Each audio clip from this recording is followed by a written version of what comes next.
हो रहे आम चुनाव में अपनी पार्टी के उम्मीदवारों के समर्थन में मुझे सुनने के लिए यहाँ इकट्ठा हुए हैं, तो उसके लिए मैं आप सभी लोगों का हार्दिक दिल से आभार प्रकट करती हूँ।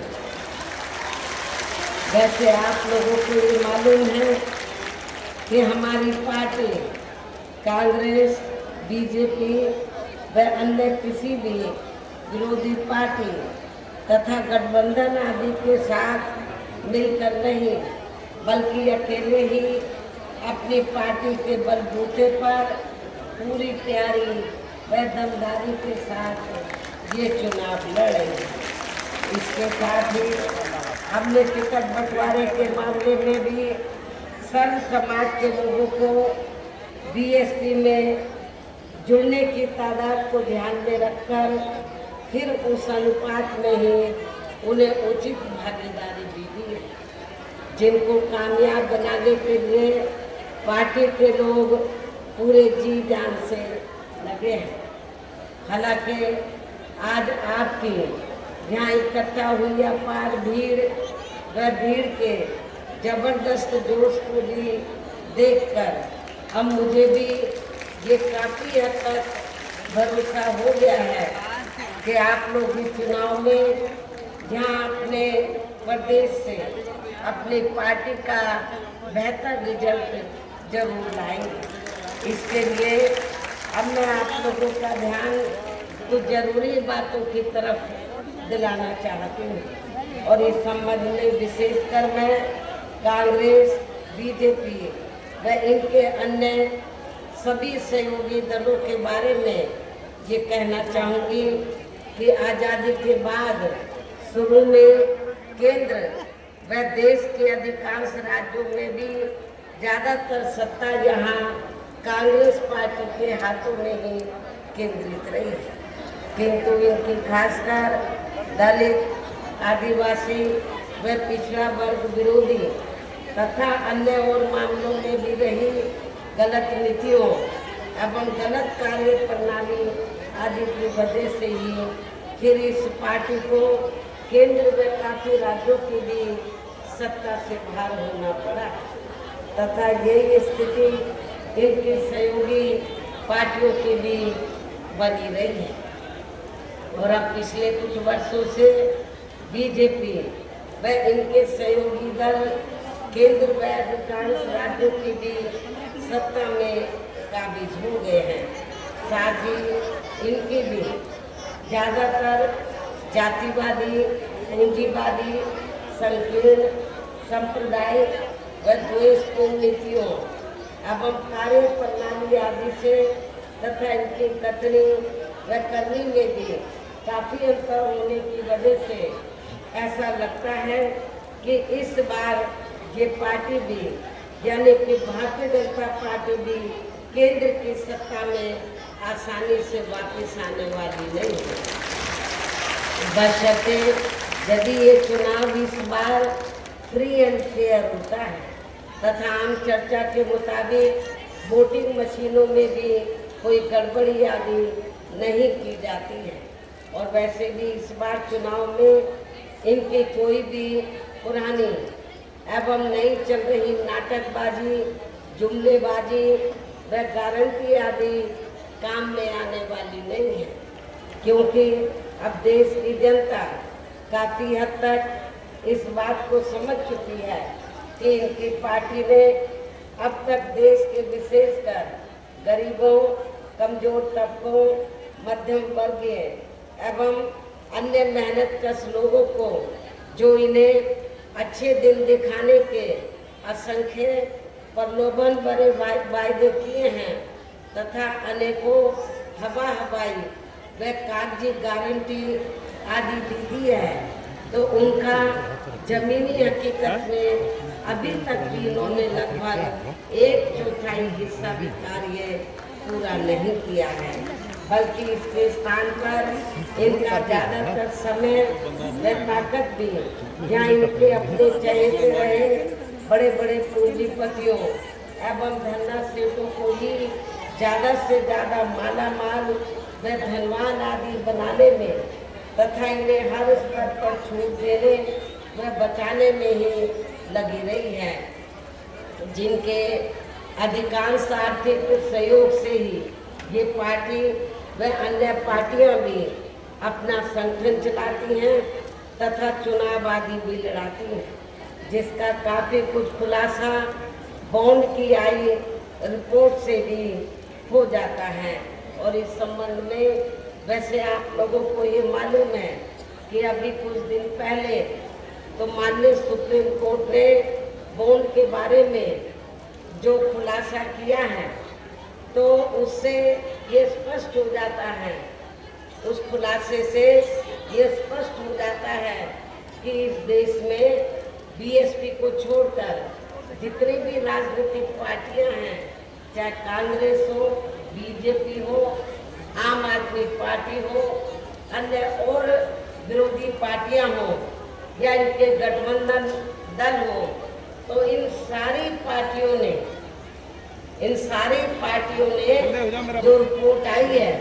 इन सारी पार्टियों ने अपनी पार्टी के संगठन को चलाने के लिए व चुनाव आदि लड़ाने के लिए बॉन्ड के जरिए बड़े पूंजीपतियों, लेकिन बहुजन समाज पार्टी एकमात्र पूरे देश में ऐसी पार्टी है जिसने एक भी रुपया अपने पार्टी के संगठन को चलाने के लिए व चुनाव आदि लड़ाने के लिए इस देश के किसी पूंजीपति का धरना से नहीं लिया। बॉन्ड आदि के जरिए एक भी रुपया नहीं लिया है, बल्कि हमारी पार्टी करती क्या है, हमारी पार्टी अपने संगठन को चलाने के लिए तो हर साल बीएसपी की मेंबरशिप के जरिए मेरे जन्मदिन के मौके पर थोड़ा थोड़ा धन इकट्ठा करके, चुनाव में भी थोड़ा धन इकट्ठा करके, कार्यकर्ताओं से थोड़ी आर्थिक मदद लेकर तब हमारी पार्टी अपने संगठन को चलाती है और चुनाव आदि भी लड़ाती है। इसके अलावा अब ऐसा लगता है कि कांग्रेस पार्टी की तरह ही बीजेपी ने भी केंद्र के तमाम सरकारी जांच एजेंसियों का ज़्यादातर राजनीतिकरण कर दिया है। इसके अलावा देश के किसान वर्ग भी वर्तमान बीजेपी की सरकार में शुरू से ही अपनी विभिन्न समस्याओं को लेकर काफ़ी ज़्यादा दुखी व परेशान रहे हैं और अभी भी हैं, जबकि यूपी में 4 बार हमारी पार्टी की रही सरकार ने इनके हितों का भी हर स्तर पर विशेष ध्यान रखा है। आपके पंजाब में खेती काफ़ी होती है, लेकिन चाहे स्टेट की सरकार हो या सेंट्रल की, तो ना तो स्टेट की सरकार ने ना सेंट्रल की सरकार ने किसानों के हितों का बराबर ध्यान रखा है, जबकि हमारी पार्टी की रही सरकार ने अपने चारों हुकूमतों के दौरान तो किसानों को खेती करने के लिए समय से उचित साधन उपलब्ध कराए और उनकी फसल का भी उचित दाम दिया है। ये भी मैं अपने किसान भाइयों को यहाँ बताना चाहती हूँ। इतना ही नहीं, बल्कि केंद्र में पूर्व की रही कांग्रेसी सरकार की तरह ही वर्तमान भाजपा सरकार में भी इनकी जातिवादी, दीन, सांप्रदायिक एवं पूंजीवादी सोच व नीतियों के चलते ही पूरे देश में सर्व समाज में से खासकर गरीबों, दलितों, आदिवासियों, पिछड़े वर्गों, मुस्लिम एवं अन्य धार्मिक अल्पसंख्यक समाज के लोगों का भी पूर्ण रूप से विकास व उत्थान आदि नहीं हो सका है। और इस संदर्भ में वैसे आप लोगों को ये मालूम है कि पूरे देश में यहाँ दलितों, आदिवासियों एवं अन्य पिछड़े वर्गों का सरकारी नौकरियों में वर्षों से अधूरा पड़ा आरक्षण का कोटा भी अभी तक नहीं भरा गया है। विशेषकर एससी व एसटी वर्गों के सरकारी कर्मचारियों का पदोन्नति में आरक्षण तो अब काफ़ी हद तक प्रभावहीन ही बना दिया गया है। साथ ही केंद्र व राज्यों में भी विरोधी पार्टियों की रही सरकारों में इन सभी वर्गों को प्राइवेट सेक्टर में आरक्षण दिए जाने की व्यवस्था किए बिना ही इनकी सरकारों के ज़्यादातर सरकारी कार्य अब प्राइवेट सेक्टर के जरिए ही इनके बड़े बड़े पूंजीपतियों व धरना सेठों आदि को ही दिए जाने के कारण अब इनको पूरे देश में आरक्षण का बहुत कम लाभ मिल पा रहा है। इसी प्रकार इनका अन्य और मामलों में भी शोषण व उत्पीड़न आदि होना अभी तक भी बंद नहीं हुआ है। इनके साथ साथ मुस्लिम व अन्य धार्मिक अल्पसंख्यक समाज के लोगों की भी हालत हर स्तर पर या काफ़ी ज़्यादा खराब व दयनीय ही बनी हुई है, जिसका काफ़ी कुछ खुलासा सच्चर कमेटी की रिपोर्ट में भी किया गया है। इतना ही नहीं बल्कि पिछले कुछ वर्षों से केंद्र व अधिकांश राज्यों में भी बीजेपी व आरएसएस की सरकारों के चलते हुए अब इनका विकास एवं उत्थान आदि होना भी काफ़ी हद तक बंद सा ही हो गया है। आए दिन इन पर खासकर धर्म की आड़ में हो रही जुल्म जाति भी यहाँ काफ़ी ज़्यादा चरम सीमा पर पहुँच चुकी है। इनके साथ साथ अपर कास्ट समाज में से विशेषकर गरीब लोगों की भी हालत हमें कोई खास अच्छी नज़र नहीं आती है। इनकी गलत कृषि नीतियों के कारण किसान वर्ग भी आए दिन आंदोलित ही रहता है। पंजाब के लोग भी काफ़ी ज़्यादा दुखी हैं। पंजाब है, आपका हरियाणा है, यूपी है, राजस्थान है, तो आए दिन यहाँ के खास तौर से यहाँ के किसान भाई आए दिन अपनी मांगों को लेकर वो दिल्ली की सड़कों पर आंदोलन करते हुए हमें नजर आते हैं। कभी पंजाब में, कभी हरियाणा में, कभी अन्य और राज्यों में, और अब इन लोगों को मजबूरी में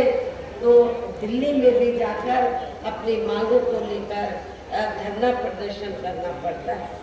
साथ ही इनकी गलत आर्थिक नीतियों की वजह से देश की अर्थव्यवस्था पर भी इसका काफ़ी बुरा प्रभाव पड़ा है, जिससे यहाँ विशेषकर छोटे एवं मध्यम वर्गीय व्यापारी वर्ग भी काफ़ी ज़्यादा दुखी व परेशान है। और अब केंद्र में पूर्व की रही सरकारों की तरह ही वर्तमान भाजपा सरकार में भी यहाँ पूरे देश में गरीबी, बेरोजगारी एवं महंगाई आदि भी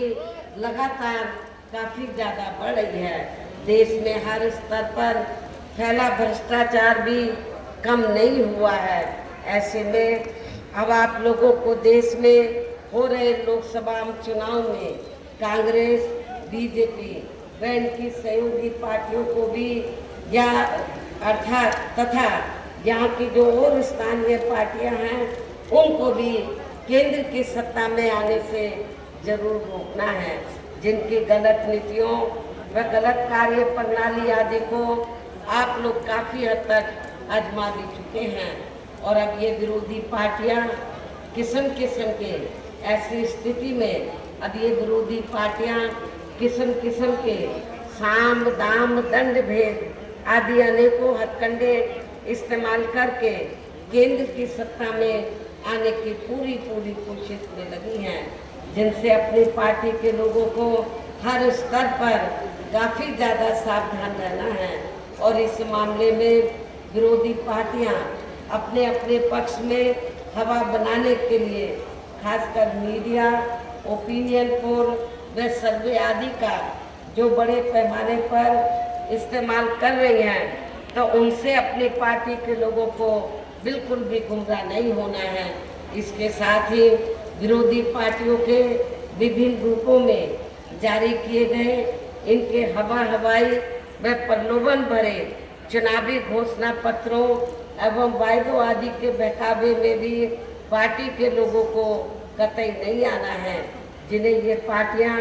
चुनाव खत्म होने के बाद ज़्यादातर अमल में नहीं लाती हैं। और अब जिन पर से देश की जनता का अधिकांश विश्वास ही उठ गया है, यही खास वजह है कि हमारी पार्टी किसी भी चुनाव में अपनी पार्टी का कोई भी चुनावी घोषणा पत्र आदि जारी नहीं करती है। वैसे भी हमारी पार्टी किसी भी मामले में कहने में बहुत कम बल्कि कार्य करके दिखाने में ही ज़्यादा विश्वास रखती है। और इस बात का सबसे बड़ा सबूत ये है कि उत्तर प्रदेश में 4 बार हमारी पार्टी के नेतृत्व में रही सरकार ने चुनाव में पार्टी के बिना जारी किए गए घोषणा पत्र के ही प्रदेश में आम जनहित में काफ़ी कुछ ऐतिहासिक कार्य करके दिखाए हैं, जिनकी अब देश में अधिकांश पार्टियों की सरकारें काफ़ी नकल भी कर रही हैं। जबकि इस मामले में हमारी पार्टी का ये कहना है कि यदि इन पार्टियों के स्थान पर केंद्र में हमें अपनी पार्टी की सरकार बनाने का मौका मिलता है तो तब फिर हमारी पार्टी की बनी सरकार केंद्र में यहाँ अब तक की रही सभी विरोधी पार्टियों की सरकारों की तरह केवल हवाई व कागजी कार्य आदि नहीं करेगी, बल्कि उत्तर प्रदेश की तरह ही जमीनी हकीकत में ठोस कार्य करके दिखाएगी। और इस संदर्भ में खासकर मैं ये कहना चाहूँगी, केंद्र द्वारा देश में पिछले कुछ समय से अति गरीब परिवारों को अस्थायी तौर पर फ्री में जो थोड़ी सी खाद्य सामग्री, राशन आदि दिया जा रहा है, तो उससे इनका स्थायी तौर पर भला होने वाला नहीं है। और इस संदर्भ में मैं आप लोगों को ये कहना चाहूँगी कि केंद्र की सरकार पिछले कुछ समय से इस देश के गरीब लोगों को जो मुफ्त में थोड़ा सा राशन आदि देती है, तो उसके एवज में करती क्या है कि जब छोटा चुनाव हो कोई या बड़ा चुनाव हो, तो इसके एवज में फिर बीजेपी व आरएसएस के लोग गांव-गांव में जाकर, शहरों की बस्तियों में जाकर उन गरीब लोगों को ये कहते हैं कि बीजेपी व आरएसएस ने, केंद्र की सरकार ने आपको फ्री में राशन उपलब्ध कराया है, इसके बदले में तो आपको बीजेपी को वोट देना चाहिए। इसमें रत्ती भर भी सच्चाई नहीं है। और मैं आप लोगों को ये बताना चाहती हूँ कि केंद्र की सरकार ने जो फ्री में थोड़ा राशन आपको दिया है, ये बीजेपी आरएसएस की देन नहीं है, ये केंद्र की सरकार की देन नहीं है, बल्कि इस देश की जनता जो केंद्र की सरकार के पास टैक्स के जरिए पैसा देती है, जमा कराती है, और टैक्स से जो पैसा आता है उस पैसे से आपको मुफ्त में राशन दिया जाता है। ये बीजेपी की देन नहीं है, आरएसएस की देन नहीं है, ये आप लोगों का अपना पैसा है। आपने बीजेपी आरएसएस का नमक नहीं खा रहे हैं, आप लोग अपना नमक खा रहे हैं। इसलिए इनके बहकावे में आप लोगों को कतई भी नहीं आना है और आप लोगों को अपना एक वोट अपनी पार्टी बहुजन समाज पार्टी को ही देना। और वैसे भी जो गरीब लोग हैं, इनकी ये जटिल समस्या देश में हर हाथ को काम देने से ही केवल दूर हो सकती है, जिसकी तरफ हमारी पार्टी की बनी सरकार विशेष ध्यान देगी। साथ ही देश में पिछले काफ़ी वर्षों से आए दिन बढ़ रही गरीबी, बेरोजगारी व महंगाई आदि से भी जनता बहुत ज़्यादा दुखी है, जिसे भी आर्थिक नीतियों में तब्दीली करके जरूर दूर किया जाएगा। धर्म की भी आड़ में पिछले कुछ वर्षों से खासकर मुस्लिम व अन्य अक़लियतों के लोगों का द्वेष की भावना से जो इनका काफ़ी ज़्यादा शोषण व उत्पीड़न आदि किया जा रहा है, तो उसे भी जरूर रोका जाएगा। कहने का तात्पर्य ये है कि देश में इस समय हो रहे लोकसभा चुनाव में विरोधी पार्टियों के जारी किए गए उनके हवाई व प्रलोभन भरे चुनावी घोषणा पत्रों आदि के बहकावे में अब यह खासकर देश के अति गरीबों, मजदूरों, बेरोजगारों एवं अन्य मेहनतकश लोगों को बिल्कुल भी नहीं आना है। और अब इन्हें ऐसी सभी विरोधी पार्टियों को केंद्र की सत्ता में आने से जरूर रोकना है, जिनकी कथनी व करने में काफ़ी अंतर रहा है तथा जिन्हें ये लोग बरसों से आजमा चुके हैं। ऐसे में अब मेरा यही कहना है कि आप लोगों को अपने खुद के व अपने प्रदेश एवं देश के हित में अपने वोटों को या कांग्रेस, बीजेपी व अन्य विरोधी पार्टियों को न देकर केवल अपनी एकमात्र हितैषी पार्टी बहुजन समाज पार्टी को ही देना, जो ये पार्टी उत्तर प्रदेश की तरह ही केंद्र में भी अपनी पार्टी की सरकार बनने पर फिर पूरे देश में यह अपनी पार्टी की सर्वजन हिताय व सर्वजन सुखाय की नीतियों पर आधारित ही सरकार चलाएंगे। इसके साथ साथ केंद्र से जुड़ी आपके स्टेट की जो भी यहाँ स्थानीय समस्याएं होंगी तो उन्हें भी फिर दूर करने का हर संभव पूरा प्रयास किया जाएगा। साथ ही यहाँ गरीबों, मजदूरों, बेरोजगारों, कर्मचारियों, किसानों, छोटे व्यापारियों एवं अन्य मेहनतकश लोगों के हितों का भी विशेष ध्यान रखा जाएगा। सर्व समाज में से खासकर दलितों, आदिवासियों, पिछड़े वर्गों, मुस्लिम व अन्य धार्मिक अल्पसंख्यक समाज के लोगों का, जिसमें सिख, मुस्लिम, ईसाई, पारसी व बौद्ध आदि विभिन्न धार्मिक अल्पसंख्यक समाज के लोग आते हैं, तो इनके विकास व उत्थान के साथ साथ हर स्तर पर इनकी सुरक्षा आदि के लिए भी प्रभावी कदम उठाए जाएंगे। और तभी फिर यहाँ वास्तव में अपने देश के महान संतों, गुरुओं व महापुरुषों में भी विशेषकर महात्मा ज्योतिराव फूले, श्री छत्रपति शाहू जी महाराज, श्री नारायण गुरु, बाबा साहब डॉक्टर भीमराव अम्बेडकर एवं मान्यवर श्री कांशीराम जी का अधूरा रहा सपना जरूर साकार हो सकता है, जिनको खासकर यूपी में हमारी पार्टी की सरकार द्वारा हर स्तर पर पूरा आदर सम्मान दिया गया। इन्हीं खास बातों के साथ ही अब मेरा पार्टी व मूवमेंट के हित में यही कहना है कि हमारी पार्टी ने आपके पंजाब स्टेट में, पंजाब से लगे हिमाचल प्रदेश में भी जिनको भी आपके पंजाब स्टेट में हमारी पार्टी ने आपके पंजाब स्टेट में व पंजाब से लगे हिमाचल प्रदेश में भी जिनको भी लोकसभा के लिए चुनाव के मैदान में उतारा है, जो यहाँ आपके सामने मंच पर भी मौजूद हैं, तो उन्हें आपको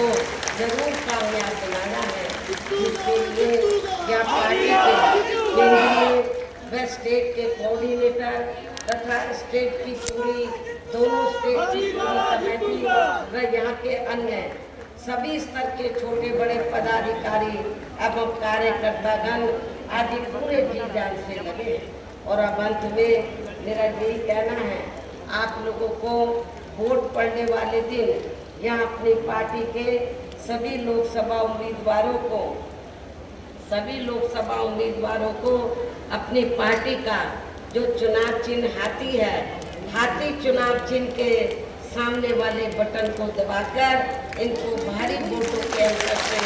जरूर कामयाब बनाना है, विजयी बनाना है, इनको पार्लियामेंट में जिताकर जरूर भेजना है। इस खास अपील के साथ ही अब मैं अपनी बात यही समाप्त करती हूँ। जय भीम, जय भारत।